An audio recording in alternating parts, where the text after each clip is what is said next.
In this video, we're going to be taking a look at the all-new G-Series handheld gaming PC. Now, over on their website, they state that this is a budget handheld gaming PC. This is their first generation, and they've got another one in the works. But yeah, this kind of showed up unannounced. Basically, I got a message one day stating that this was out for delivery.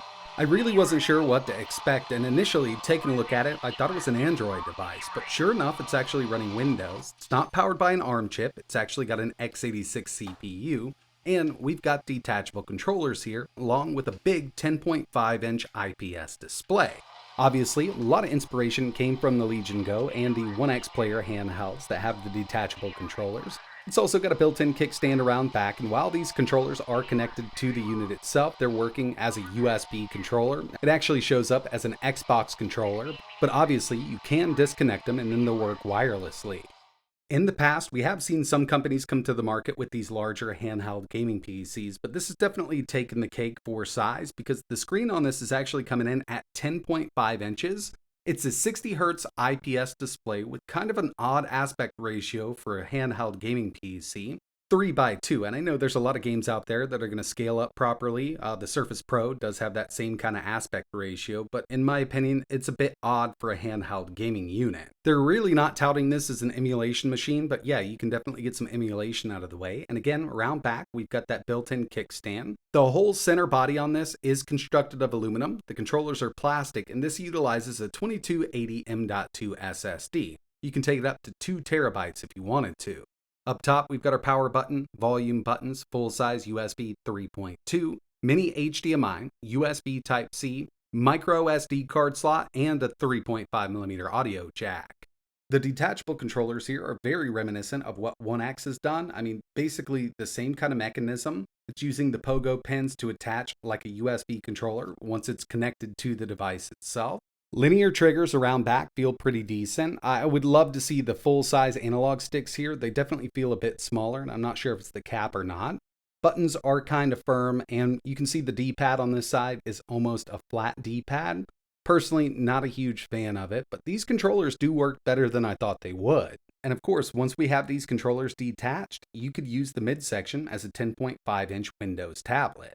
I wanted to get into a little more gameplay here before we talk about the specs because I think that's one thing that's kind of holding this back. And they did mention that they've got a Generation 2 in the works right now with a more powerful CPU.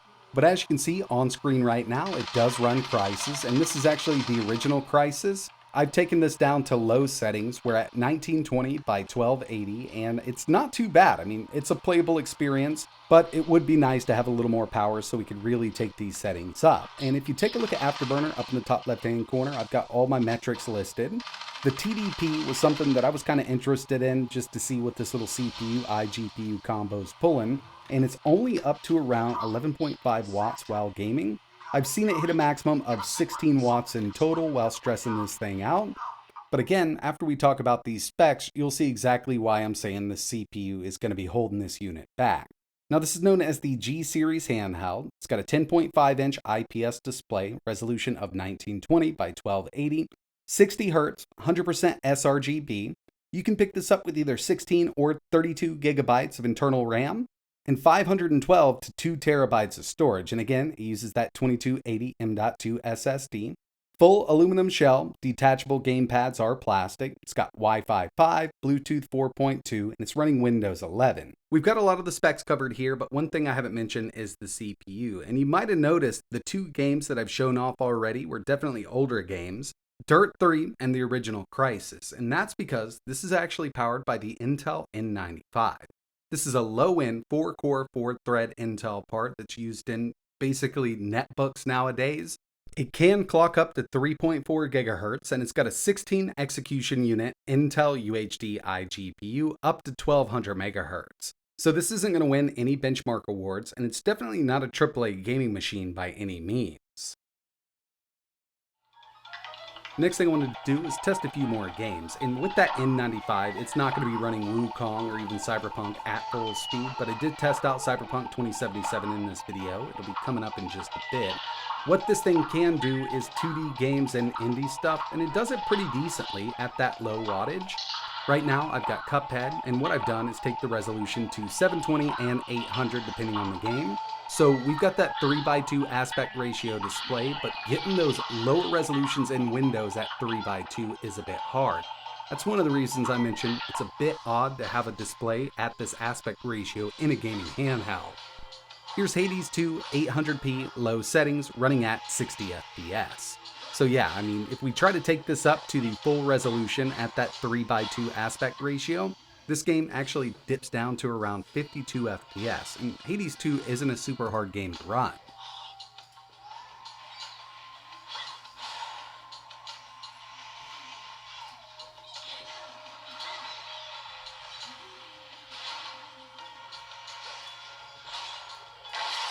Half-Life 2 is another one I wanted to test here. We're at 1080 medium settings, and going into this, I knew we wouldn't have an issue running this. I've tested a lot of these lower-end Intel chips in netbooks, and it's kind of on par with something like the N100, but the N100 does actually have a more powerful GPU. Remember, the N95 is a 16 CU UHD iGPU, and the N100 actually has a 24 CU, so 24 compute units over there versus 16. So from what I've been testing so far, older games do run pretty decently here, but I did want to throw something a bit newer at it. Something that, takes a little bit of horsepower to run at full speed, even at lower resolution. So I figured I'd go with Cyberpunk 2077. And here it is, 720p, the lowest of the low settings. And what I mean by that is once you go to the preset of low in Cyberpunk, there's still more settings that we can turn off, and I've gone through and disabled as much as possible here. I'm also using XeSS set to performance, and we're only running this at around 15 FPS, and I knew it'd be hard pressed to run a game like this. But the last thing I wanted to test here was a bit of emulation, and I know for a fact that the N95 is really going to struggle with PS2, so we're going to go with some PSP and some GameCube. Here's PPSSPP, 3x resolution, Tekken 6 running at 60 FPS. I've always had really good luck with lower-end Intel chips and PPSSPP. Even something like God of War is going to run on this, but you may need to drop that down to 1x because of that 16 CU iGPU. Another emulator that runs really well on this chip is Redream for some Dreamcast. You could also get some PS1 out of the way. But let's take it up to the Dolphin emulator. I'm running Automodalista, native GameCube resolution, and I'm using the DX11 backend. So yeah, I mean, pretty decent. I mean, we're at 60. Initially loading in, I did notice it dropped down a bit, but if I didn't have that frame counter on, I really wouldn't notice. But as soon as I take this up to 720p, kind of starts to fall on its face, at least with this game. Now I know for a fact that there are some easier GameCube games that will run with that upscale, but this just isn't one of them.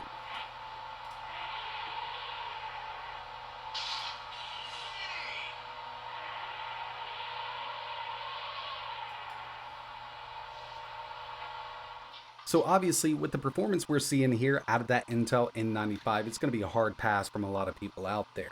But I did want to give you an idea of what they're charging for this right now. It's actually $339 without a case. And this is the same configuration that you saw in the video, 16 gigs of RAM, 512 gigabytes of storage. And moving down a bit, I did notice they have the sign up for their Series 2. So it'll be the G-Series Gen 2, I guess.